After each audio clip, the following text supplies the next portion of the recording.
feel like most people in their lives are being allowed to live small.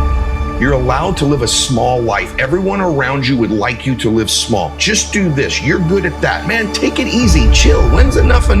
Like, come on, brother. You know where we all these messages you get is basically saying, hey, man, live small. Yeah. Life's not a big deal. Live small, enjoy it, chill, smoke a little weed, do whatever you want, right? Like, it's just this get by thing in life. And there's got to be some people who go, no, you're supposed to do something great with your life. You were put here for a purpose. Your way, the way you were born, the way you were raised, your background, your experiences, your giftedness, all prepared you in your way for right now. And you're supposed to do something great with your life. You weren't born here to be average and ordinary. And there's all this messaging that you're average and ordinary, and you're average and ordinary because you belong there, and it's probably someone else's fault you're average and ordinary too. And I'm like, no, it's your life. You're in control. It's no one else's fault, and you're supposed to do something magnificent. That's the consciousness aspect.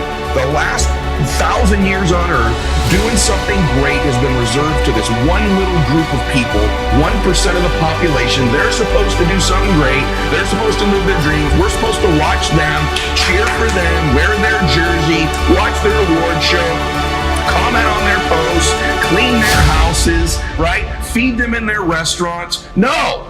The fact of the matter is, you can do those things. You can change your life. And I'm sick and tired of this hero worship. You live small, cheer for everybody else who lives big. No, if you're a school teacher, be the best damn school teacher. Change the world by those little lives you're affecting. If you're on social media, change the world. Play big. You will never do it wrong if your decision is to do the bigger thing than the smaller thing. That's what I would tell you. Stop playing small. Stop thinking small, and don't let anybody tell you. People I know that are really happy are very self-aware. In fact, the best entrepreneurs I know are very self-aware. They're aware of their shortcomings, right? They want to improve them. They want to get to the next version of themselves all the time. And so for me, self-confidence comes because I didn't have it. And I think anytime you meet somebody like yourself or myself who might now appear self-confident, because I really had to find tools and resources because I was so insecure and shy and introverted. So I had to find techniques and resources to build that up in me. And for me, it's very simple. It's the promises that I keep to myself. If I have a habit over and over beginning to stack one on top of the other, keeping promises I make to me, not other people.